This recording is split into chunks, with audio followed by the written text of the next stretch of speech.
Okay, we're on the supplement activities, which is basically doing a problem set.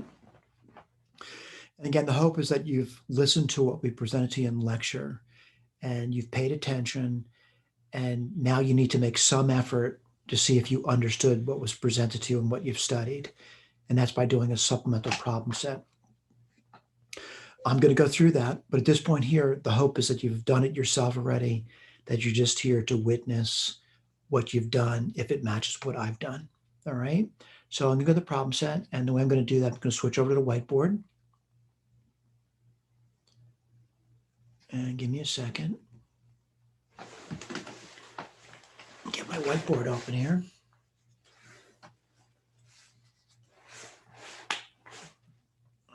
Let me see if I did that.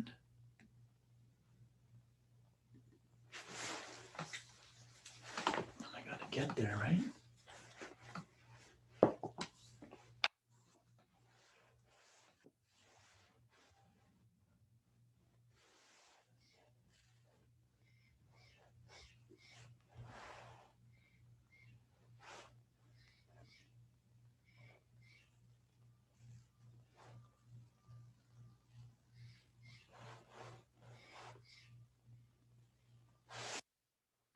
Okay, you should be seeing my whiteboard now. Again, we're in week 3.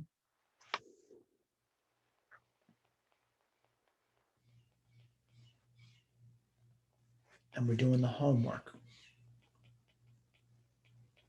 Again, the expectation is you've already done the homework and you're just here to witness, to see if you're matching up with what I'm doing here. And it should. I'm not going to say, perfectly, but well enough that we could understand each other. So over here, the number one question basically says, is this a function? I write this over here. And I haven't finished reading yet, but I did see the word function.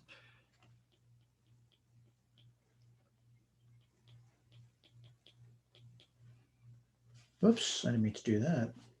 I got to copy correctly, right? Which is one thing I really want to tell you is I don't think it's a good idea to copy. I think it's a good idea just to, work the problem immediately looking at it. Let me see if I copied right. And they give me a relationship 5y minus 2x cubed minus 4x squared plus 7x equals 9. And their question is y a function of x? Is y a function of x? This is their question.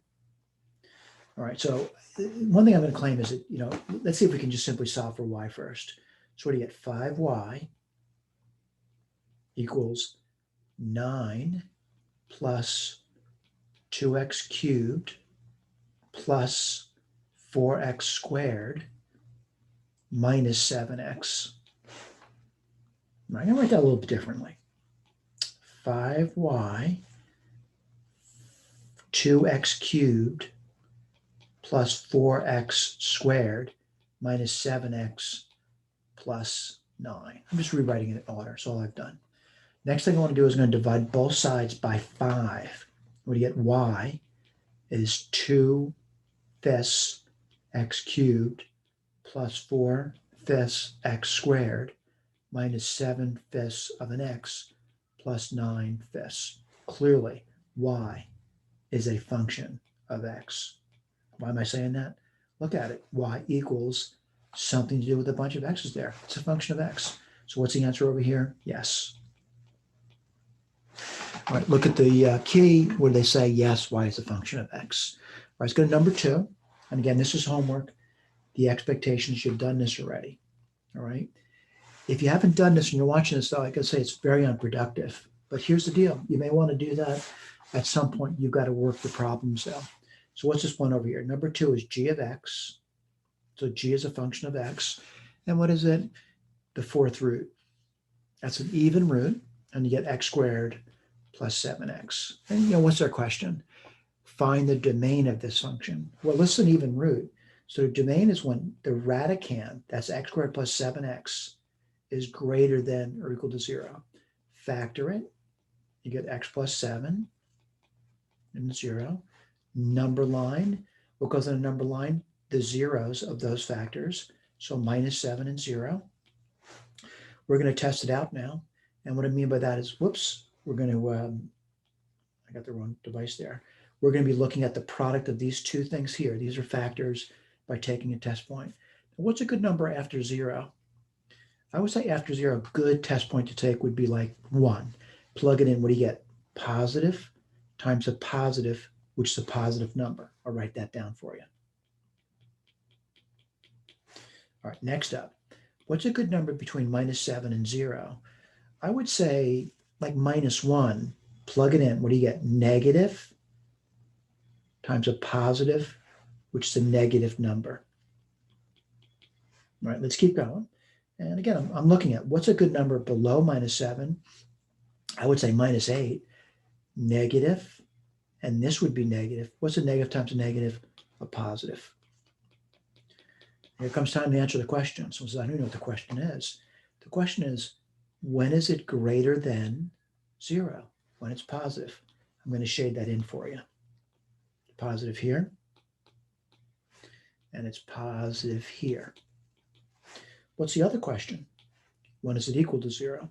Well, it's equal to 0 at -7 because when you plug it in, it'll give you 0. And it's equal to 0 at 0 because when you plug it in, it equals 0. So I'll shade them in for you. And what I'm going to do is put the intervals down now. -infinity up to -7, inclusive, union, 0, off to infinity. Again, we give you answer keys for a reason. We want you to look at them. And you're looking at that answer and certainly the same answer. All right. By the way, once you master the material, homework should go very, very quickly for you. It's if you don't master the material, you might be starting to say, wonder what they're asking me to do. Well, they're asking you to do something. So here's a problem. Number 3, f of x is a rational function. It's a ratio. And what they're asking me to do is get the difference quotient. And the difference quotient is f of x plus h minus f of x over h, provided h is not equal to 0. Well, I'm going to write that down now. So, long fraction bar, I'll put h here, minus the function, which is 1 over 1 plus x. And then what goes over here, the function evaluated at x plus h. So it's 1 over 1 plus x plus h. All right.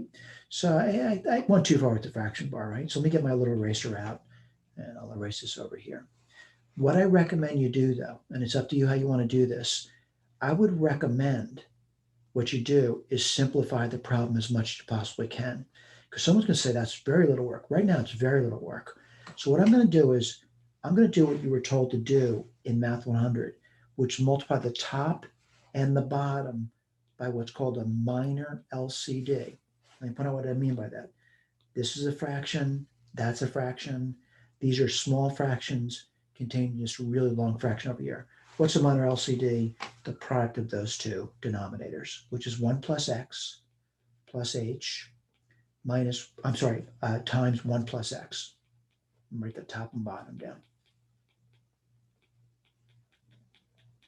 I'm going to do the multiplication.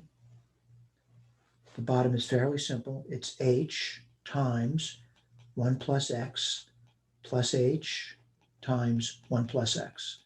The top for a lot of students is more complicated, all right? You want to practice though. It's this thing here distributed across these two terms. If I took this and multiplied by the first term, the 1 plus x plus h cancels off, and we're left off with 1 times 1 plus x. I'll write that down for you. Minus, if we took this thing here and multiplied it by the second term, 1 plus x cancels off, and we're left off with 1 times 1 plus x plus h. And we keep moving forward. We have the answer key to look at later. I'm going to keep moving forward. So, what am I doing over here? Not really the bottom. The bottom doesn't interest me too much. The top. And what would you get? 1 plus x minus 1 minus x minus h. That worked out really nicely. Now what are we doing? Well, since h isn't 0, we can actually cancel now the factor of h in top and bottom. What would you be left off with? Minus 1 over 1 plus x plus h over 1 plus x. Put a box on this. And what I want to do is just look at the answer key, make sure you got that answer staring at you, and you do. All right. By the way, also notice some sage code over there. You can look at that if you like, and that's entirely up to you. You will not be tested on sage code. Again, I'm looking at my notes, and I'm just simply going through the problem set now. Number 4. All right, what does number 4 say? Find the domain. Let's write this down. F of x. And what do you get? X plus 2 over the square root of 4 minus x squared. Well, what do I know? I know that this is a rational. There's something on top, on the bottom. The top doesn't bother. The bottom bothers me. The bottom can't be 0. But more importantly, it's an even root. So what do I know about this? I know that 4 minus x has to be greater than 0. Now, why is that? It's an even root, and even roots can only take non-negative arguments. As long as y equals to 0, I can't divide by 0. Now, what do? We have to factor. It's a quadratic inequality. Number line the zeros, plus or minus 2. Test the values out. For example, a value after 2 to test out would be maybe like 3. Plug it in, negative times a positive, which is negative. Negative numbers are not greater than 0, so that doesn't get shaded in. Let's go over here. What's a good number here between minus 2 and 2? 0.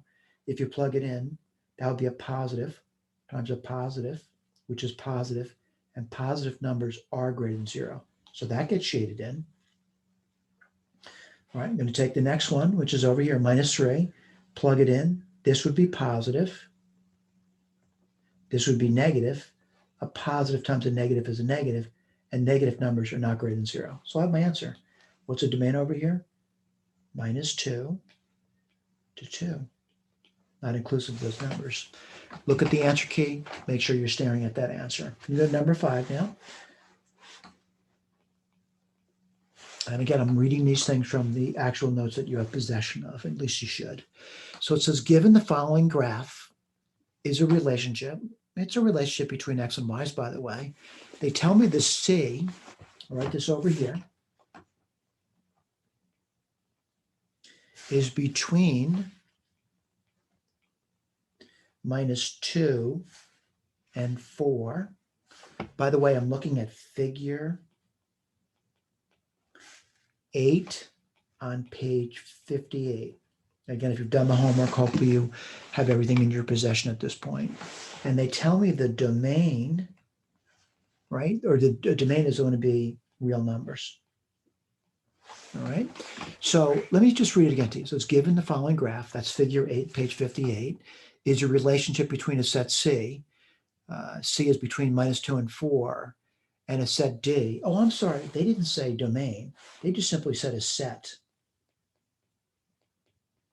I misread. Okay, a set C and a set D. Determine if the relationship is functional. Well, I'm just going to do a real quick picture of that. And what do you get over here? Something like this over here. And we got a really easy test for functionality. And what's that test going to be? It's going to be a really simple test. And what are we going to do? We're going to draw a line in. And what line are we going to draw in? We're going to do this. I'm going to draw a line in like this over here, right? Anywhere we like, by the way. But certainly I want to be around where the function is. Now, what do I notice over here? It hits it twice. All right, so I'm going to say, looking at it, I'm going to say it's not a function because I can find some number in x. I can find some number in x that produces 2 results. And that's a big no-no. Something you learn about Math 100 as well as this one over here. So I'm going to say it's not functional. All right, this is not a function. I'll write that down for you. Not a function. If someone asked me, how could I justify that? I would say, oh, I just used the vertical line test. All right, now someone says you come with a specific example. Yeah, you could. You could look at it and you could say, well, 0 maps to 2 different numbers. So I'm going to say 0 is in a domain. Oops, domain. And looking at it, 0 actually maps to 2 different numbers. I'm going to say it looks like it's mapping to about 1.8. And it looks like it's mapping to about minus 3.8. Not functional. So it's not a functional vertical line test. All right, let's keep going. Let's do number 6.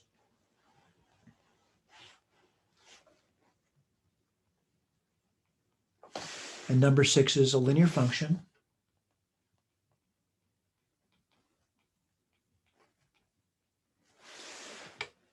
And let's write these down. A, f of 1. Then we'll do evaluate it.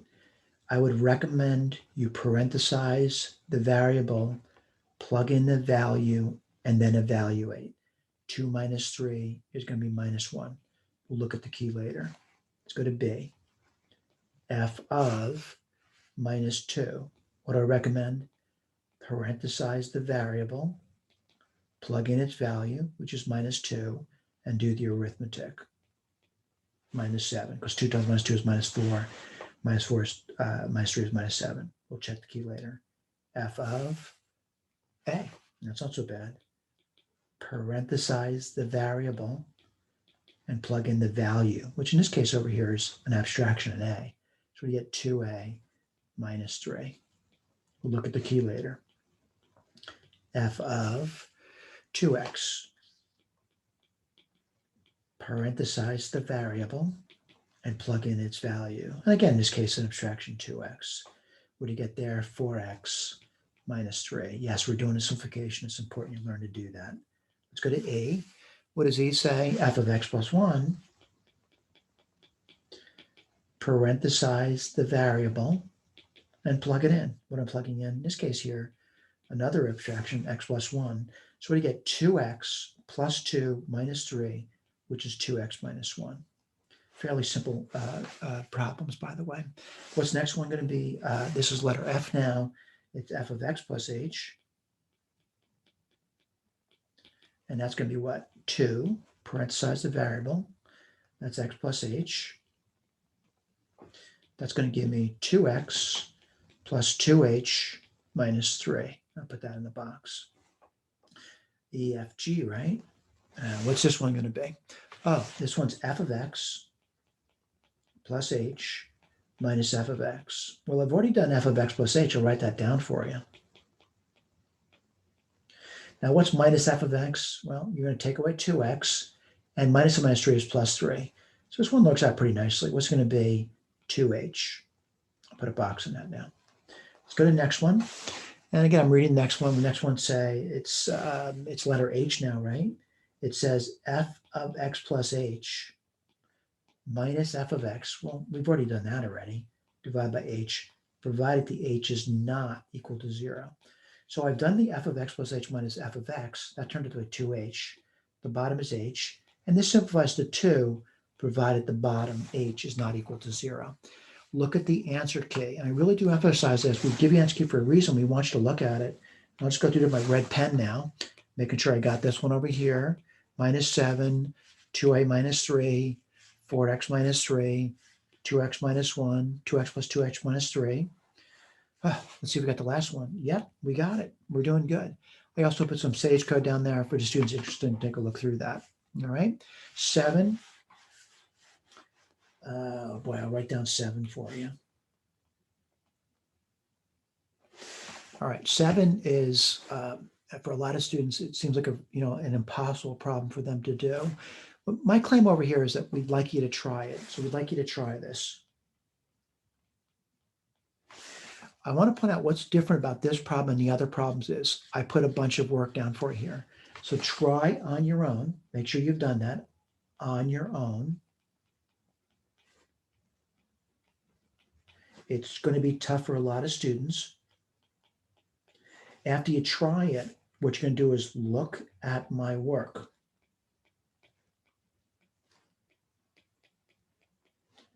And your work and my work should relatively look the same and lead to the same result. I also put some sage code down there for you. All right. I got to go to problem number 8 now. And again, I realize for some students it goes through quickly. They really haven't studied or done homework. And that's why things appear to be going very quickly. You're supposed to have done the homework before coming here. So let's do f of x.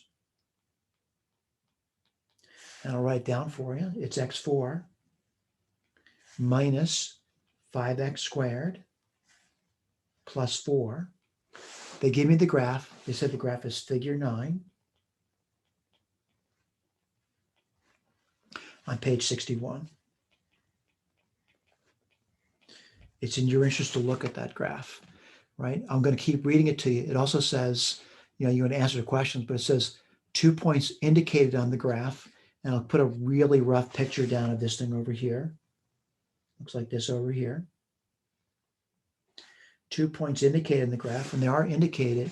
They say those points occurred at minus root 5 over 2 and at root 5 over 2. Now, what does that mean? That means the x values are that there, all right? So I'm going to say that's nice they've given that to me. And, you know, I'm going to say it would be nice if you could, you know, use your graphic calculator to verify that these points over here are approximately minus 1.58, all right, the x values, all right? Let me look at the questions separately, though. The first question is about even, odd, or neither. So I want to go through the test for you. F of x equals f of minus x would imply the function is even. F of x equals minus f of minus x would imply the function is odd. All right, so what I want to do is I want to go through the work. All right, so the first piece of work is what's f of minus x? Parenthesize the variable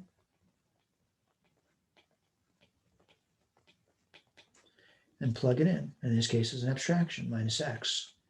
We need to simplify this. This gives me x4 minus 5x squared plus 4. What do I immediately know? I immediately notice this is the case. So what it is? It's even. Look at the picture. It's certainly even looking at the picture. We're talking about this picture over here. By even, what we mean is folding symmetry about the y-axis. It's definitely even. All right, we'll look at the key later. I'm going to go to B. And what does B say? What's a domain? Well, what do I know about F? There's no divisions or root taking. So I'm going to say a domain is all the real numbers. No troubles whatsoever. All right. Ooh, range is more difficult. So let's talk about the range and what an interval notation. Here comes a problem. The range, looking at the picture, is going to be what's covered over here, right? Now, what I'm going to claim over here is I know that there's a low point that it hits, and I want to know what that low point is, and we'll go through that with you. So it's going to be f of, well, let's see, plus or minus root 5 over 2. Doesn't matter which one I choose. It's an even function. I'll choose the easy one. This is going to be work. Someone says, I don't like doing work. Well, it's important you learn to do that. And as work gives you a lot of joy in life. But this is going to be that number to the 4th power. Yeah, you have to do simple arithmetic.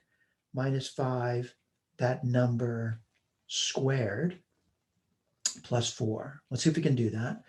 What do you get over there? Well, if you square that number, you get 5 over 2. Then you got to square it again. It's the 4th power. That'd be 25 quarters. All right, I'm just doing some side work over here, side. Let's see, what do you get over there? Minus 25 halves now, plus 4. Going to keep going through it. Common denominator before, 25 minus 50 plus 16. Wow, a lot of arithmetic, right? Equals 4. 25 minus 50 is minus 25, and minus 25 plus 16 is going to be minus 9.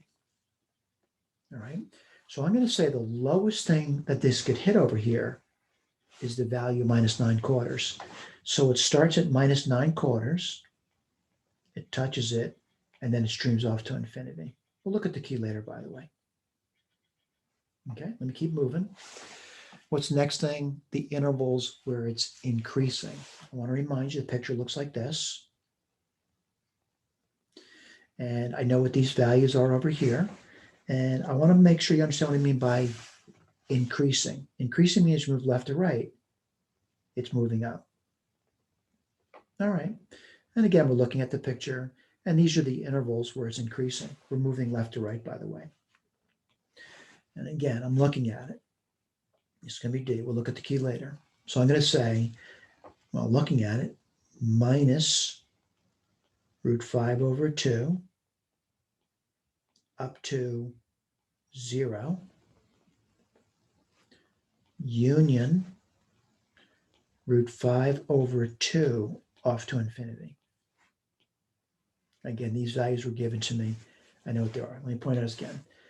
This was given to me as minus root 5 over 2. Looking at the picture, this is clearly the 0, x equals 0. Looking at the picture, this was given to me as root 5 over 2. Increasing, moving up, increasing, moving up. All right, let's go to the next one, which is going to be letter E. And what's letter E? The intervals where it's decreasing. I want to put a meme of that. Going down, going down. All right, moving left to right. Let's write that down for you. So I'm going to say minus infinity up to minus root 5 over 2, union 0 up to root 5 over 2. All right. How many x-intercepts are there? Again, I want to point this out to you. You need to be looking at the picture. I'm looking at the picture, and what I notice is just by looking at it, and I'll put the axis in for you, the axes are like this over here, and I'm seeing 1, 2, 3, 4. I'll write that down for you. I see 4. I see 4 x-intercepts. I see it. Then they say this. All right, I'm going to read it to you. I got to look at it. How many? I see 4. Can you find their exact or approximate them? I don't know. Let's see if we can find the exact ones. So I'm going to write it down. Now, what do I know? I know the function is. And what's the function? The function f of x equals y equals x4 minus 5x squared plus 4. Now, how do you find an x-intercept? What you do is you set y to be 0.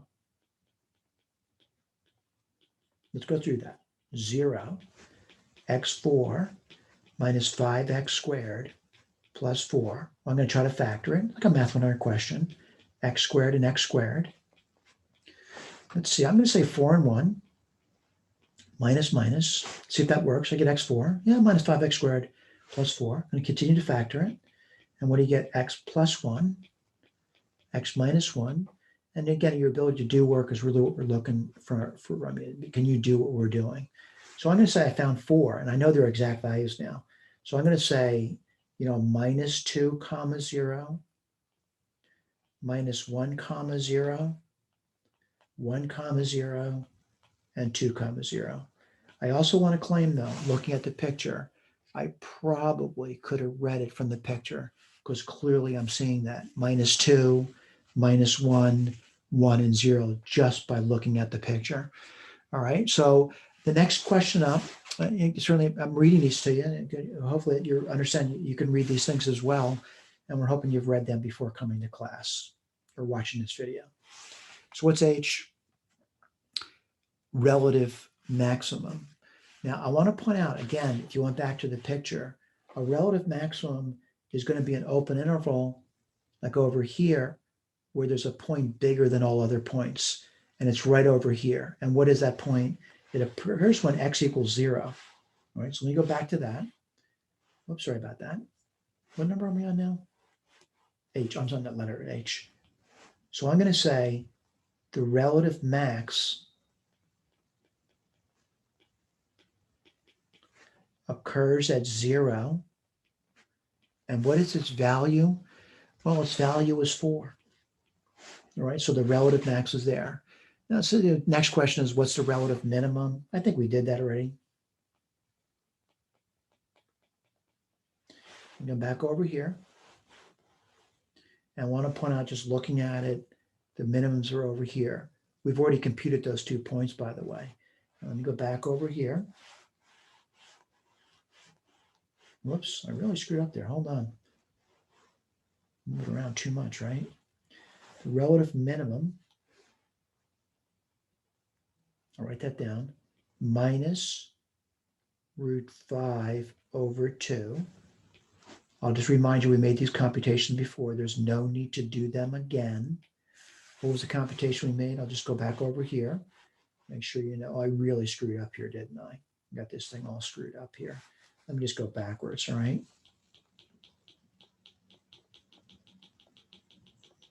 I tend to move things around on you, and that's what happened. I really screwed up there. I got to go backwards a lot more.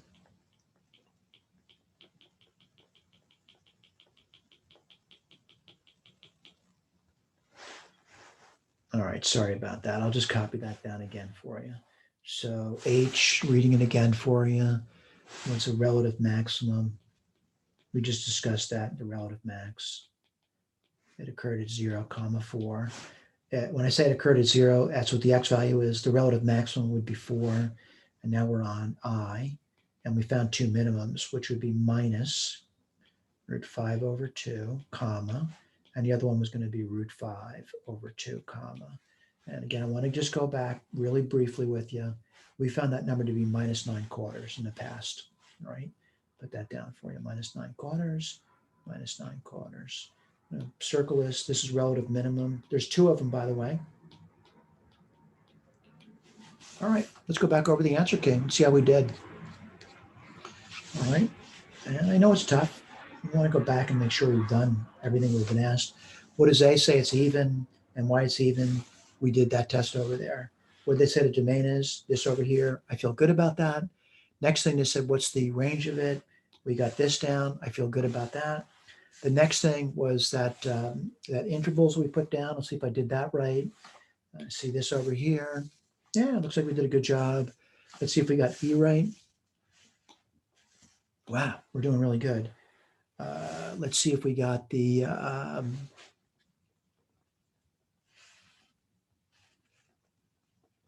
I think I might have skipped something here. And I did put this over here. And I got to correct this for you. This is G. And I skipped F. And I got to go back and read that. What was letter F? The y-intercept at 0, 4. Pretty simple. Let's take a look. If we did that right, come back to my answer key again. 0, 4, got this. They say there's 4 of them, and they list them all. All right, plus or minus 1, plus or minus 2. Let's go to the next one up. The relative maximum, 0, 4, they got that. And they got these, which is great news. We got it all. All right, let's go to number 9. I'll put this down for you. And number 9 is a graph, f of x equals x square root x squared minus 9. They give me a figure, figure 10, on page 62. I would say it's probably a good idea to look at the picture, but right now I would not worry about that too much. I will say this though, a lot of students looking at a picture don't understand what they're looking at. So we'll go through it in stages. I'm not going to look at the picture yet, but they want to know if the function's even, odd, or neither. So I know what I have to do here. I got to write down f of minus x. And what's that going to be? Minus x squared minus 9. Now what do I notice immediately about this over here? F of minus x is the same thing as minus f of x. All right. Now, what does this really tell me? Well, it tells me minus f of minus x is f of x, which is my test for oddness. So this function's odd. That's A. Look at the key later. Let's do B. B is a domain of it. All right, now I'm looking at the function, and there's an even root. What do I know about the even root? The radicand, the radicand must be greater than or equal to 0. Let's put this down. X plus 3, x minus 3. Put the number line down, and I got plus or minus 3. Certainly these are equal to 0 here. That's good news. And, hopefully you're getting better at this. And, test values Over here, good test value would be like 10. Plug it in, positive times a positive. Well, that's a positive number, and that's certainly greater than 0. Shade that in. Now let's take another test value between -3 and 3, like 0. Plug it in, positive times a negative, which is a negative number, and negative numbers are not greater than 0, so I wouldn't shade that in. Over here, like -4, plug it in, you get a negative times a negative, which is a positive, and positive numbers are certainly greater than 0. So I got my domain. I'll write that down for you. Minus infinity to -3 union 3 to infinity. All right.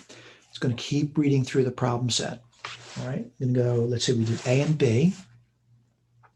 C is the range of it. And to do that, I want to just briefly talk about the picture of it. All right. So the picture, I'll put down, I'm just copying from the notes. Looks sort of like this. That's -3 over here. And then sort of like this over here. Again, looking at it, it definitely looks odd. You know what I mean by it's an odd function. Domain is certainly satisfied over there. The question is, someone says, you know, what is that range question business? The range question is, what's it covering in this direction over here? Well, just looking at it, it's covering every real number in that space. It's the y values, everything down to -infinity, up to 0, and then 0 up to infinity. So I'm going to say all the real numbers. That's the range of it. And again, a picture is very helpful. All right, let's go to letter D now. Letter D is where it's increasing. Well, what I got to do is look at the picture now. And increasing means it's moving up as I move left to right. It's moving up here, and it's moving up here. So it's moving up on its domain. So we write that down.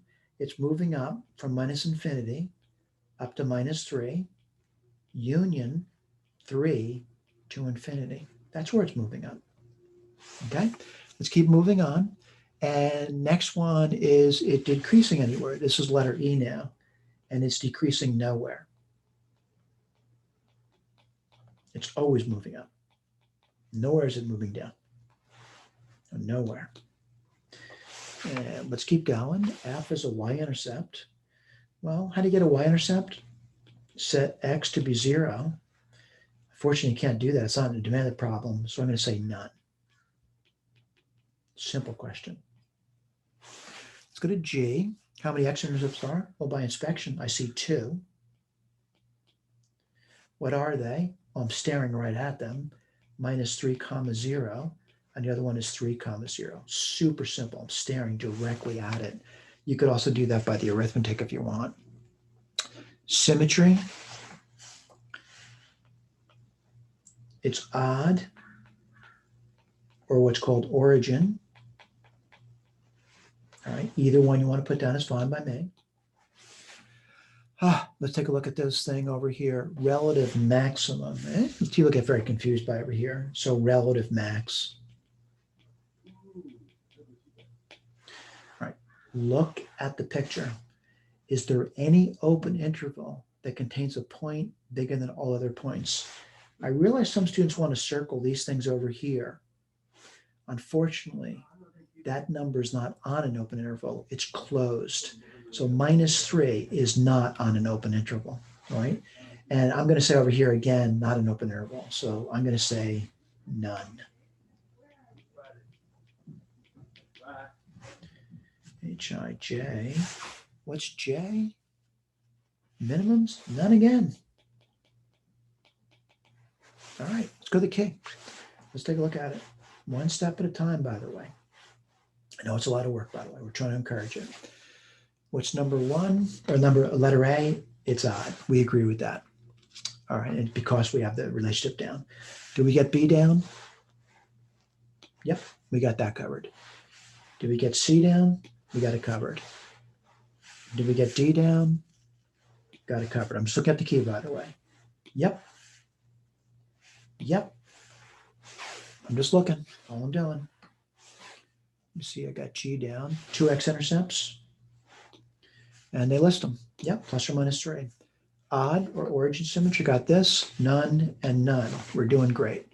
All right, go to number 10. And I'll put that down for you. And what's number 10? F of x. x, and we get the root 4 minus x. These very repetitious questions, by the way. I'm talking about this. Really, if you get one, you should start to realize they're really kind of almost the same types of questions. All right. They might be subtly different, but they're really almost the same type of question. They give me a picture. This is figure 11 on page 63. I'll draw the picture down for you. It looks sort of like this over. By the way, use the better picture, the one that they're giving you over here. It looks sort of like this over here. All right, kind of looking at it. Okay, let's see if we can answer the questions. Is the function even, odd, or neither? Well, I think you're probably getting a tip off here. We need to come up with this over here.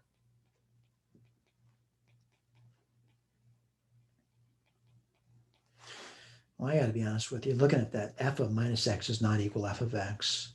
And minus f of minus x does not equal f of x either. So this thing is not, it's neither. I'll put that down for you. That's done. Let's go to B. Domain. Well, that couldn't be easier. What's the domain over here? Well, the domain is when 4 minus x is greater than or equal to 0. What's a linear inequality? Pretty simple to put down. And what do you get over there? Well, I'm going to put my little number line down just to emphasize, but the picture's there. 4, and what's x? Could be equal to it, but it could also be less than that. We like to put an interval notation down, so it's minus infinity up to 4 inclusive. All right, let's go to C. And what's C? C is the range. The range can be more difficult. I'll tell you why. I don't have the tools yet to determine what it is, but I do know this thing tops out somewhere. I know it tops out somewhere. Right? And I'm kind of looking at it, and they tell me that it tops out somewhere. And I'm going to write that down for you.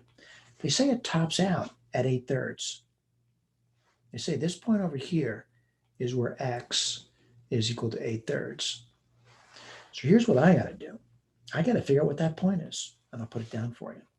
So what's f of 8/3? Well, what's the function? It's x, which is 8/3, times the root of 4 minus 8/3. Yep, you got to do arithmetic. 8/3. Calm down would be 3. Let's see, 12 minus 8 is 4. That's not so bad. So what do you get? Square root of 4 is 2. 2 times 8 is 16. 3 root 3. I'm going to write a little bit differently. Don't feel like obligated to do so. Split top and bottom by root 3. This is something your teacher told you to do in Math 100. That would be 16 root 3s over 9. So what do I know? I know this thing goes off to minus infinity. And again, I want to point out where we are now. If you don't remember, go back and read. We're doing the range over here. The range is going to be minus infinity up to 16 root 3 over 9, and it touches it. I could also write down minus infinity, and instead of writing that, rationalized denominator down, I could write down 16 over 3 root 3s. And by the way, I'm not disturbed by either answer. Both look the same to me. All right, we'll come back to that later. I'm going to go to D now. And put a little line there so make sure you don't know these things are the same places. The intervals where f is increasing. I want to point out what I mean by that. Increasing means it's going up as we move to left to right. So I can do that pretty quickly. That's from minus infinity up to 8/3. All right, let's go to E.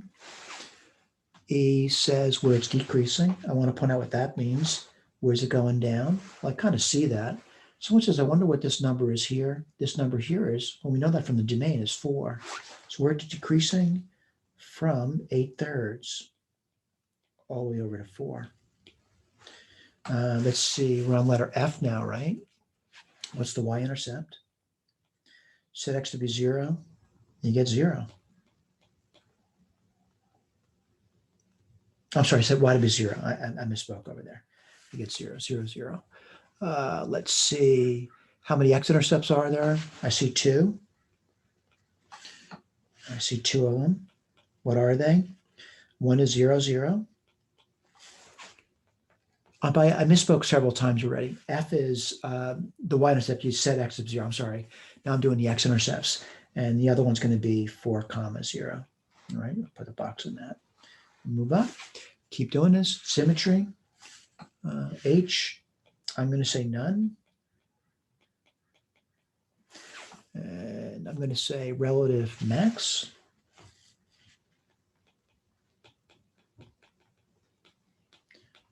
Well, I know that point. Point is 8/3, comma, 16 over 3 root 3. That's the y value. If you want to rationalize that, that's 8/3, 16 root 3s over 9. Either answer is acceptable as far as I'm concerned. All right, relative minimum. I realize this might be confusing to some students. There is no relative minimum. Some people want to circle this one and say that's a relative minimum. It's not, because it's not on an open interval. So I'm going to say none.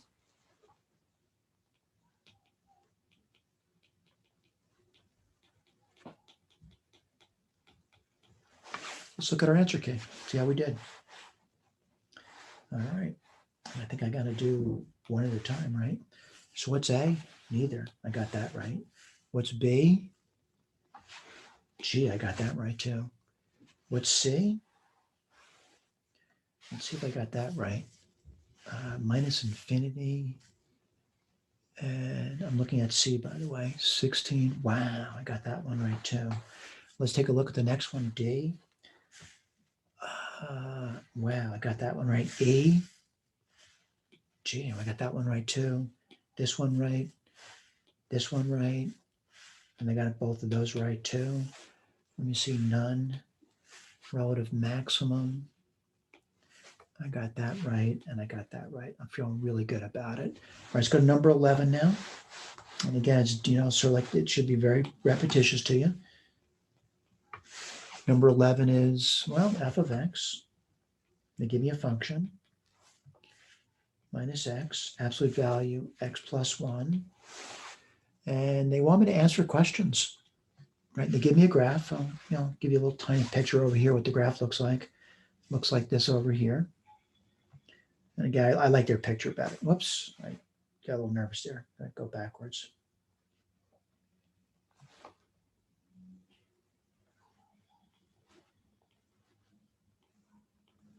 Yeah, pretty easy graph. But again, they gave me the graph.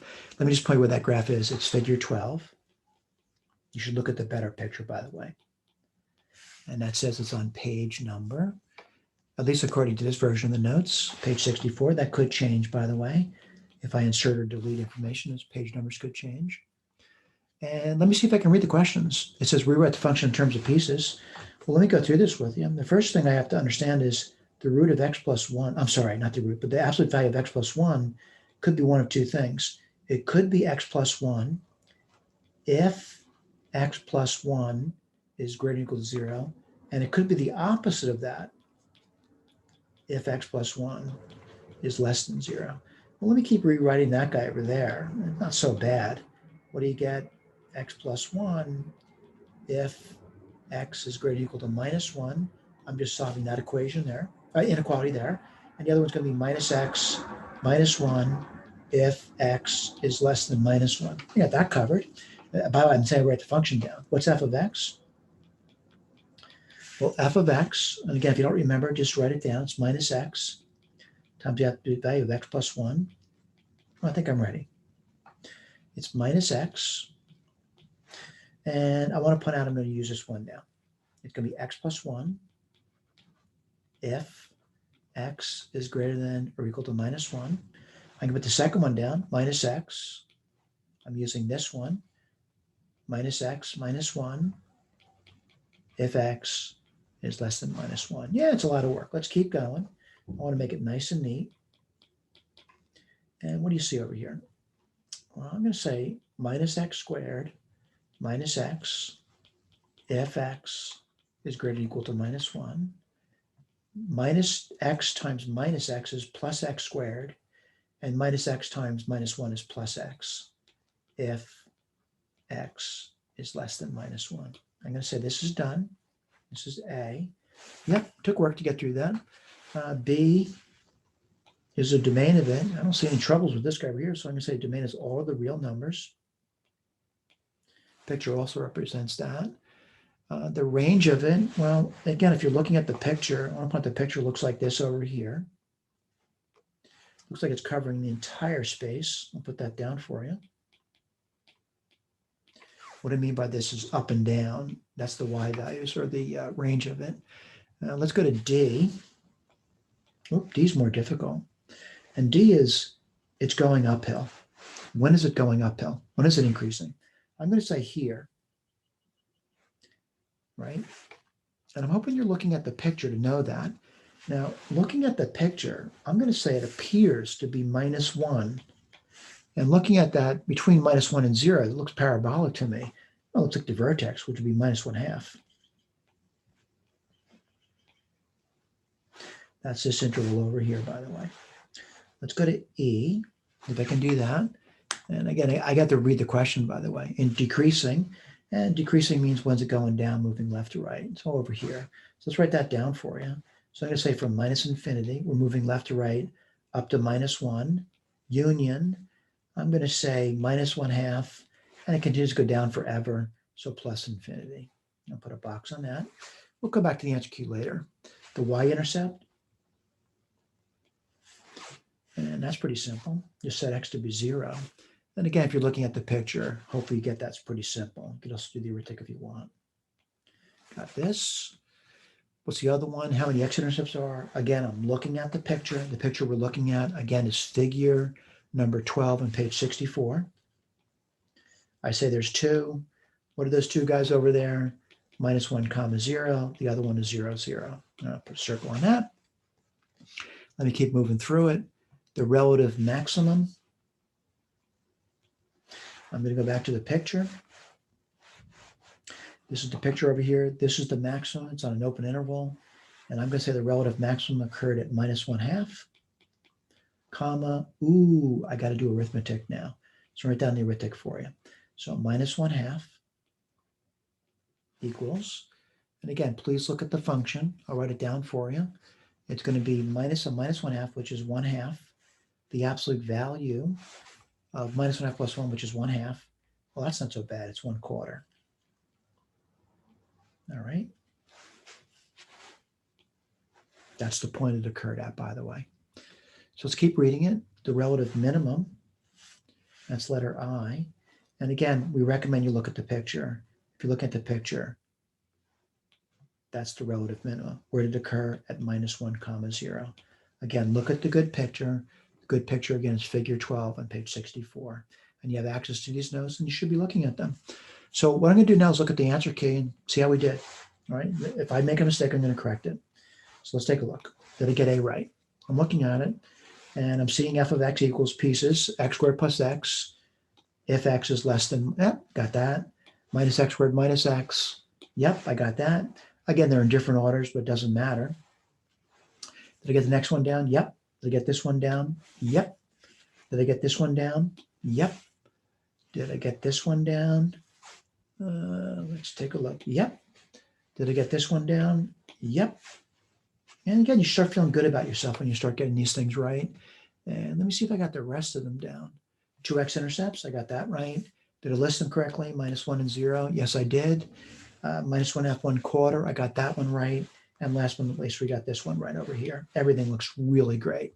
All right, let me put number 12 down for you. And again, I know for some students, it seems like a lot of work. We're trying to encourage that work. Oops.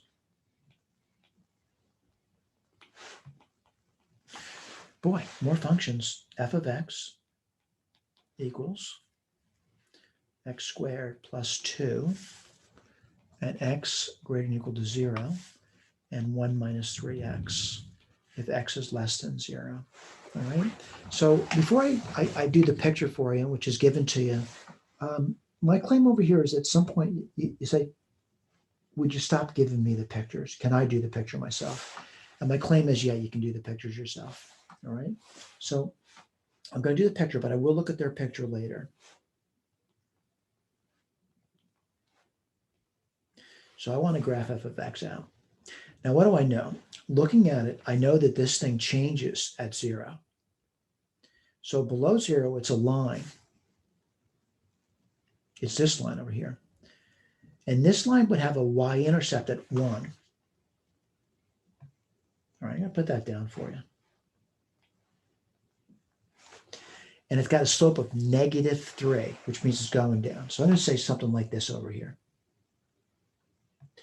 But I'm going to put a circle here. Someone says, what is that circle? I can't touch the 0. But I know this occurs at the number 1 along the y-axis. All right, what's the other guy? What I'm looking at this as a parabola. This parabola only exists when you're above or equal to 0. Now, what do I know about that parabola? Well, I learned in Math 100, this is a really simple parabola. It's got a y-intercept of 2, and it opens up. So I'm going to put that down now.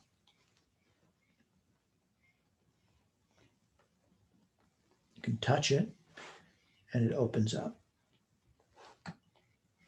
All right, let's take a look and see if I can answer the questions now.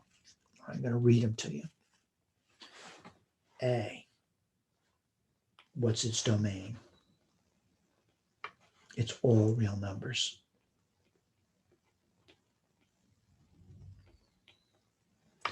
Someone says, where do you see that? Not only in the picture, but here. It says everything below 0, and then it says everything above 0, including the 0. That's all the real numbers. Let's go to B. I bet you can predict what they're going to ask. They're going to ask for, what's the range? What's range? It's what's being covered here. All right, this may seem tough to you, but I got to be honest with you. Looking at that picture, if it's correct, I know the least it could be is 1. It can't touch it though. And then what happens? It goes up forever. Let's go to C. What does C say? The intervals where f is increasing. I want to point out what that means to me. Where's it going up as you move left to right? Here. That's when it's going up. Let's write that down. So from 0, we're moving left to right, off to infinity, it's going up. What's D? And again, I have to read that. I can't remember unless I read it, but I bet they're going to say, where's it decreasing? Yep, where's it decreasing? Let me point out what I mean by that. Where's it going down as we're moving left to right? Well, I see it now. It's from -infinity all the way up to 0. And again, this is left to right motion. Let's go to E. What does E say? Is there a y-intercept? There is. It's a point where x is 0. When x is 0, what's the point? 2. We'll look at the key later. Let's go to F. How many x-intercepts are? There's 0. Can't find those. All right. All right, let's keep going. I'm looking at it. I'm looking at G now, a relative maximum. What does it mean? You can find an open interval where one point is bigger than all other points. I just can't do that. I'm going to say none. Let's go to H, a relative minimum. Some people want to say this. Unfortunately, it's not an open interval because there's points below it. So none again. Let's take a look at our K. And again, when I look at the key, I want to make sure I got the right answers by looking at it. I got this one. I got this one. I got this one. Oh, I'm looking at the key. And I've been thinking about it. It's almost like a machine grading. And you're going to be familiar with this process. The machine's going to grade your web assigns. There are no x-intercepts. So I'm going to say 0. None and none. We did pretty good. All right, so this covers the end of it. This is the end of the supplemental exercises. All right, I'm going to briefly talk about SAGE. I'm going to put this on the side. And I'm going to do a new share with you.